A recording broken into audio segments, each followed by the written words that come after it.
حاصل خیلی اتفاقات روزمره حتی بی اهمیت باشه.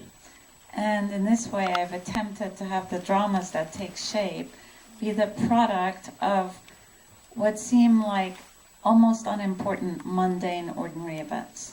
در راحتی میشه گفت که فیلم فروشنده میتونست اتفاق نیفته اگر اون خانم رعنا اون گوشی اون آیفون زنگ خونه رو برمی‌داشت و میگفت کیه. یه اتفاق خیلی روزمره ساده به یه درام منجر میشه.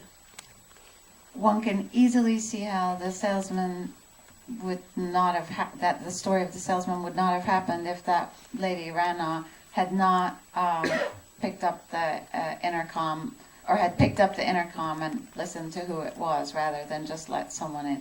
So this tiny event turns into a major drama. آخرین چیزی که بگم شاید بعدها اگه کسی دوست داشت بهش فکر کنه، باز وقتی میگیم واقعیت توی شرق و مخصوصا توی کشور من یه معنایی داره و یه تجربه‌ای داره و توی مثلا ایتالیا و فیلم‌های واقع گرای ایتالیایی یه معنای دیگه داره. And the last thing I'd say, which you may want to think about later, is that when we say realism or reality, when we say reality in the East, in my country, it means one thing, and in, say, Italy, it can mean something else. I also think about that everyday moment in the cab ride where the woman accuses the teacher of inappropriately touching her in the back seat. An everyday encounter and the way you frame the shot. We hear her, but we never see her. He is very tightly enclosed in the back of that space. That's an everyday moment that also seems to be, in terms of realism, it also has this extra element of like portents. It almost seems to be setting his future on a certain path because it's adjusted his mindset, his sense of being in the world, but it's an everyday moment. I'm wondering when you're finding these everyday moments, which become kind of linchpins in the story, when did they emerge? Are they in the story, in the script, or do they emerge in the editing? I'm just curious where these little moments come from. بذارین قبلش یه چیز دیگه رو توضیح بدم شاید در واقع یه بحث جدیدی باز بشه. Let me just explain something right before which may open up a new discussion. وقتی میگیم زندگی روزمره آیا معنای بیشتر از اون چیزای بی ارزشی که در زندگیمون میبینیم و تکرار میشه برامون داره؟ When we say daily life, does it mean something other than the things that are repetitive and seem not to have any particular value?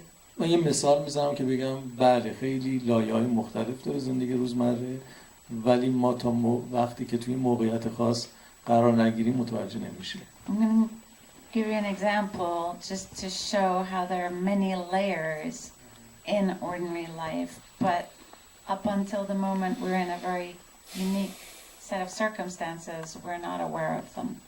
بکنید که شما با یک دوستی یه قراری در یک بعد از ظهری میذارید که یه چایی با هم بخورید. Let's imagine you pick a time and date to meet a friend to take some tea together. میشینید روبروی هم بعد حرفای خیلی معمولی میزنید. مثلا اون آفتاب داره میخوره تو چشم شما، جاتون رو به اون آفتاب میخوره تو چشم شما و اون میگه که جاتو با من عوض کن که اذیت نشی. You're talking about perfectly ordinary things. The sun's in your eye and your friend offers that you should switch places so that the sun isn't directly in your eyes. بعد راجع به سفر حرف میزنید، اون میگه من خسته شدم دارم خود یه سفری برم. Then you talk about traveling and he says, I'm tired, I hope to take a trip. بعد اون میگه که چقدر لباس شما قشنگه امروز.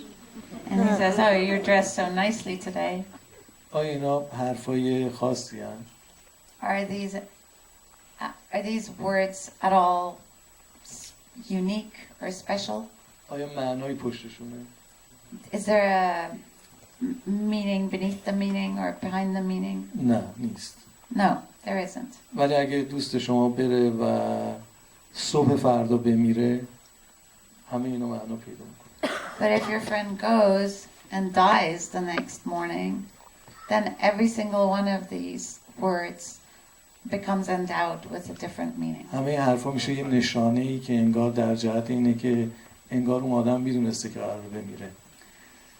All of these words tend to imply that it's as if they tend to imply the person knew they were going to die. میگین که اون به من گفت که دلش خسته شده، دلش یه سفر میخواد. You say to yourself, he said, I'm tired, I'd like to take a trip. و این سفر معنای مرگ پیدا میکنه. And this trip becomes death. میگین که چقدر آدم مهربونی بود، چون که به من گفت جاتو عوض کن که من اذیت نشم.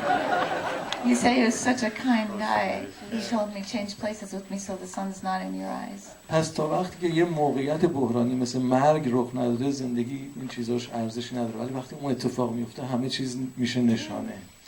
So until there's a crisis like death, none of this means anything. But then when there is a crisis, everything becomes a sign.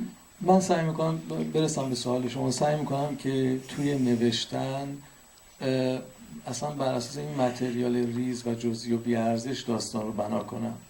Now getting to your question, in writing I try to construct the story out of these very ordinary and seemingly unimportant moments and material. گاهی اینا رو بعد هم توی قصه پررنگ میکنم، ولی غالبا از شروع با اینا شروع میکنم. Sometimes later in the story I may darken their colors or reinforce them, but generally this is what I start with. این البته با قواعد فیلمنامه نویسی درست است و بعضی از در واقع منتقدای هموطن من در واقع از این جهت خیلی از دست من دلخورن، میگن که یعنی چی که اون گوشی رو اگه بر نداشته بود خب این اتفاق نمیافتاد. من میگم اتفاقا تلاش منه که اینو بگم. This isn't in line with some of the rules of screenplay writing, and there are critics in my country actually who say, what do you mean? If she picked up the phone, the whole thing wouldn't have happened. And I have to state, no, but that's exactly what I'm striving to achieve. ولی این صحنه تاکسی رو یادمه که در واقع وقتی که خلاصه قصه رو نوشتم تو مرحله بعد اضافه کردم. As for the scene in the taxi, I remember after I'd written